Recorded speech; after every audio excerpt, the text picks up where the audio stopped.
అవును మాయా, అది రాత కావచ్చు కదా. తలరాత రాసున్నప్పుడు జరిగిపోతూ ఉంటుంది. నువ్వేంటక్క అలా ఆలోచిస్తున్నావు? కొన్నిసార్లు ఇలాగే ఆలోచించాలి. మంచిగా ఆలోచించి మనం ఇంతకాలం చేసిందే ఉంది. అయినా ఇది కరెక్ట్ కాదక్కా. మరీ అంత మంచితనం నటించకండి. ఏం జరుగుతుందో కామ్గా చూస్తూ ఉండండి.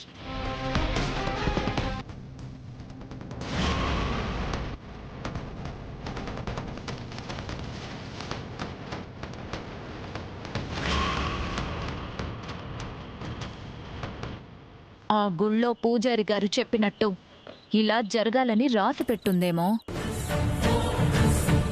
జరుగుతుందేమో. అసలు జరుగుతుందో లేదో చూస్తూ ఉందాం. ఏం జరిగినా మనకైతే సంబంధం లేదు. అర్థమైందా?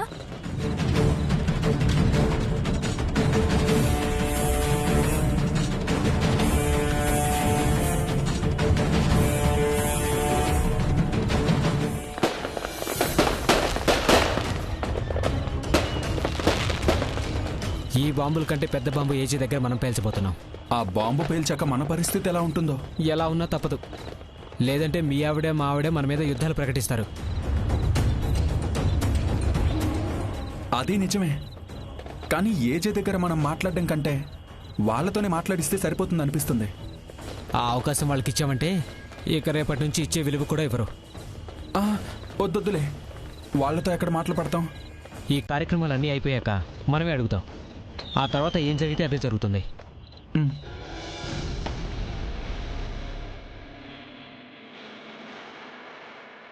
జయమ్మ, పూజ మొదలు పెడదామా? అదిగో దీపాలు పెడుతున్నారు వాళ్ళంతా.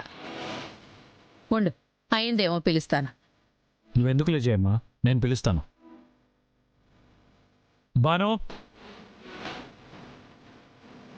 బాను, త్వరగా రండి, పూజ మొదలు పెడదాం. వస్తున్నానండి. పద.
అందరూ ఉన్నా సూరజ్ ఎక్కడా? నేను తీసుకొస్తాను, మీరు కానివ్వండి.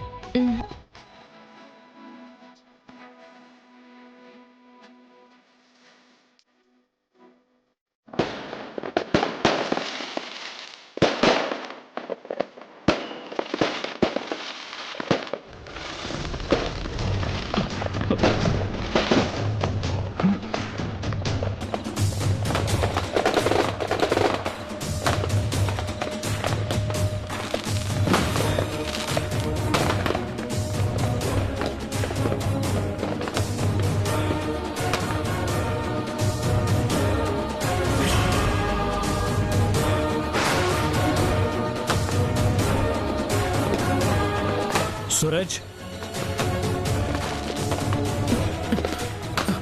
सूरज, सूरज, పూజకి వెళ్దాం పద.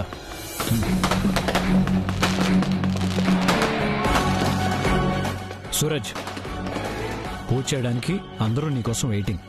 రా.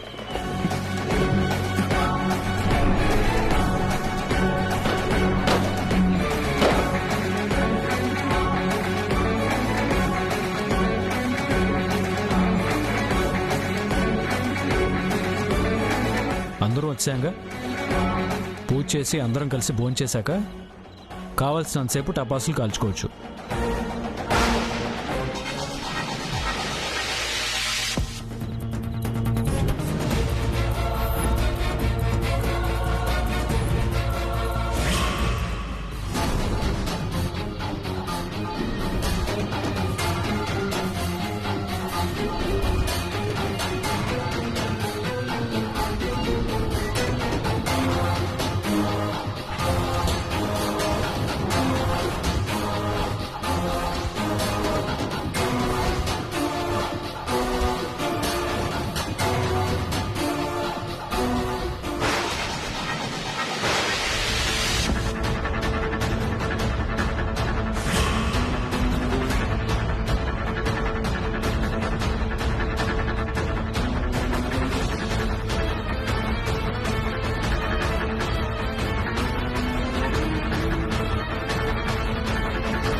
అన్నయ్య, వాడు చూడు మనల్ని చూస్తున్నాడు.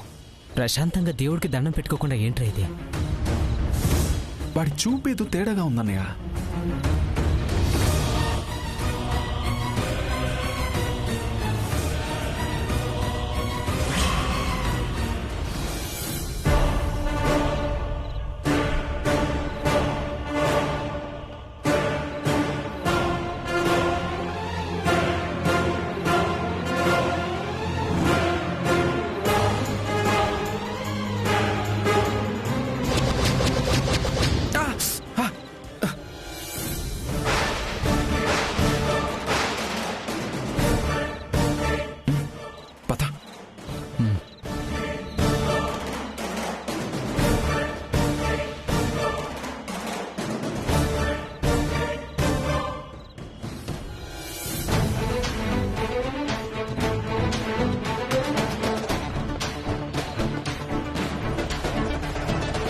ఆ సూరజ్ గాడి చూపు మారింది. నాకేదో డౌట్గా ఉంది. వాడెప్పుడు అలాగే చూస్తాడు కదా.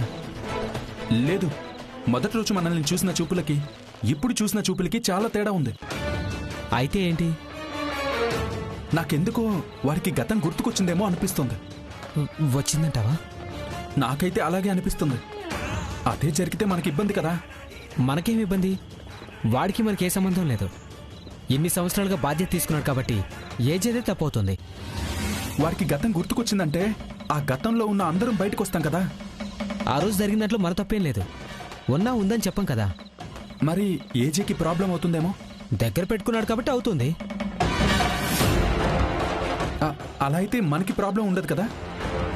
ఉందా లేదా అని తెలిసేలోపు మన ఆస్తి మనం తీసుకుని వెళ్ళిపోతాంగా. అయితే వారికి గతం గుర్తుకొచ్చిందంటే ఏజే బలికాక తప్పదంటావా? మెట్లెక్కేటప్పుడు దిగే వాళ్ళ గురించి ఆలోచించకూడదు. పద.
భాను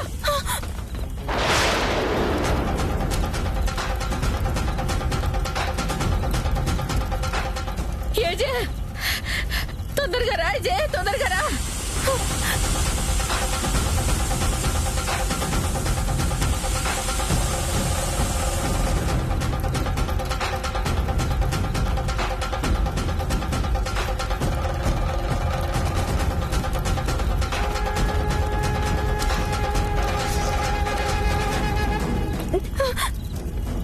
భయపడకమ్మా భాను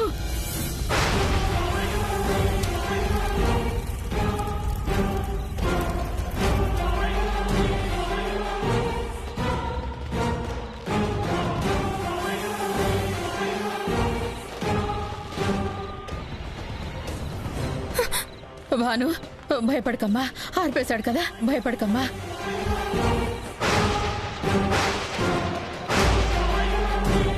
నీకేం కాలేదుగా? లేదండి. చీరకి నూనె ఎలా అంటుకుంది? నేను చూసుకోలేదు జయమ్మ. కొంగుకు నూనె అంటుకున్న విషయం కూడా నీకు తెలియలేదా? నేను చూసుకోలేదు జయమ్మ. మీతో పాటే తిరుగుతున్నారు కదా అందరూ.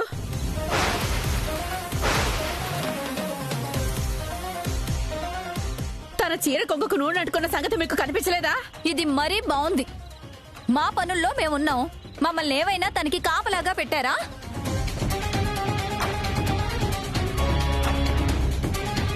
చాలే నోరు మూయండి. కలిసి ఉండాల్సిన మనుషులతో ఉండకుండా మీ ఇష్టానికి ప్రవర్తిస్తున్నారు. పండగ పూట కూడా ఏంటి జయమ్మ నువ్వు అక్కను పట్టుకుని అలా తిడుతున్నావు? మాకేమన్నా తెలుసా? మేమేమన్నా కావాలని చేశామా? దేవుడి దయ వల్ల పెద్ద గండం గడిచి బయటపడింది. అదే ఏ సిల్క్ చీర అయ్యుంటే అమ్మో ఇంకేమైనా ఉందా? భాను మనకి దక్కేదా? పక్కనే ఉన్నప్పుడు కాస్త మనుషుల్ని గమనించుకోండి. మీకు ఇదొకటి మాత్రం బాగా తెలుసు జయమ్మ, ప్రతిదానికి మా మీదే విరుచుకు పడతారు. సరే సరే వదిలేయండి, ఏం కాలేదుగా. భాను నీకేం కాలేదుగా? ఏం లేదులేండి.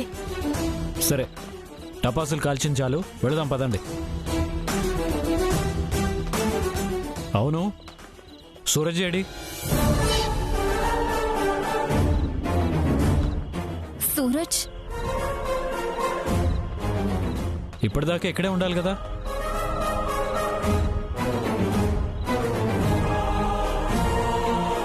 ఏజే ఇక్కడే పడున్నాడు.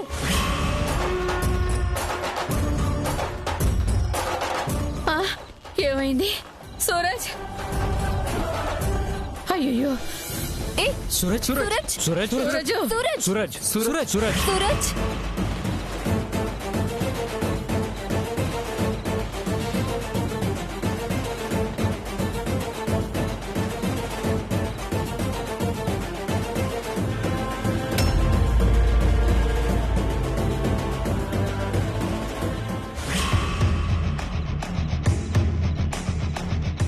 సూరజ్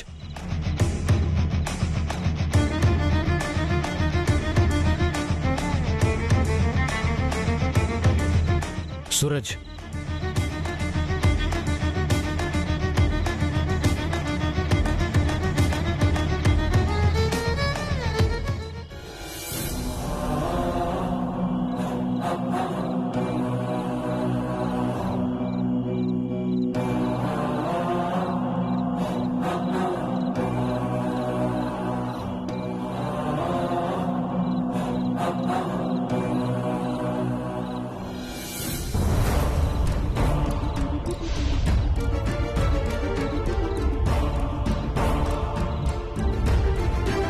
సూరజ్ ఏజే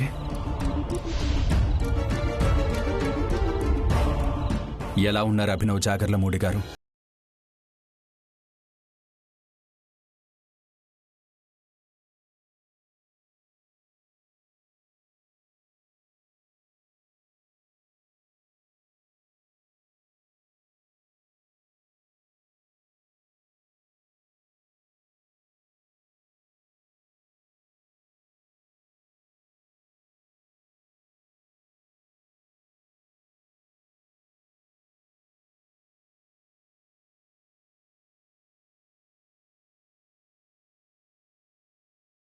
మిమ్మల్ని ఎప్పుడూ బాగుండేలా చేస్తుంది.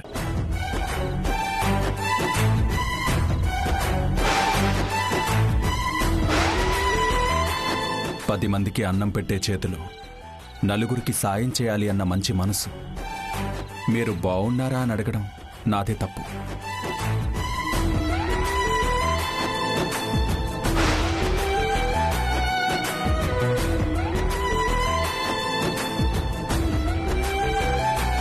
ఇదంతా మీ కుటుంబమే కదా? చాలా అదృష్టవంతులు ఏజే. ఇంత పెద్ద కుటుంబం ఉంది మీకు. నాకు మాత్రం ఎవ్వరూ లేరు.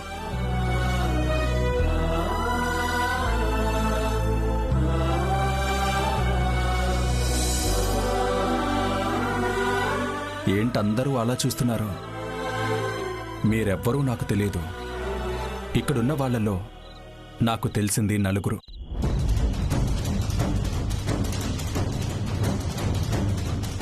ఏజే, జయమ్మ, ఆ ఇద్దరు.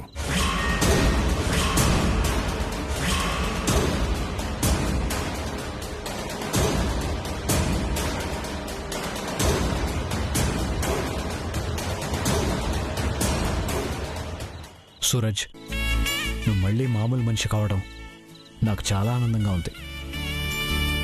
ఈ దీపావళి నీ జీవితంలో వెలుగులు తెచ్చింది. ఇప్పటిదాకా చేసింది కాదు, ఇప్పుడు చేసుకోవాలి అసలైన పండగ. పద. ఎన్నాళ్ళు దాచిపెడతారు? నన్ను చెప్పనివ్వండి అభినవ్ జాగర్లమూడి గారు. నిజం ఏంటనేది వాళ్ళకి తెలియాలి కదా.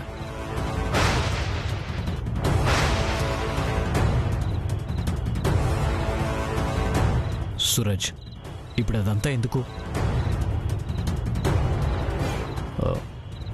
పండగ రోజు అవన్నీ ఎందుకు? మనం మళ్ళీ మాట్లాడుకుందాం. నేనుగా మారడానికి ఎన్నాళ్ళు పట్టిందో నాకే తెలీదు. కనీసం ఇప్పుడైనా మాట్లాడనివ్వండి.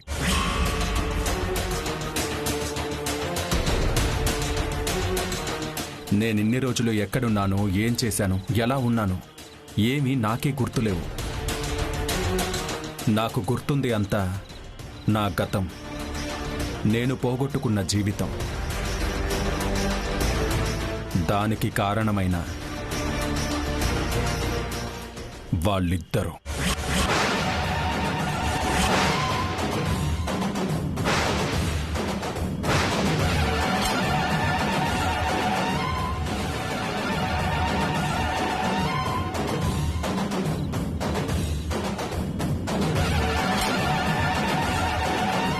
నాకు ఇల్లుండేది. నన్ను ప్రాణంగా చూసుకునే అమ్మా నాన్న ఉండేవారు. సంతోషం తప్ప బాధ అనేది తెలియకుండా బ్రతికేవాళ్ళం. అలాగే ఆనందంగా ఒకరోజు అమ్మా నాన్న నేను ముగ్గురం పాపికొండలు వెళ్ళాలని బయలుదేరి వెళ్తున్నాం. సడన్గా ఒక కారు వేగంగా వచ్చి మా కారును గుద్దేసింది.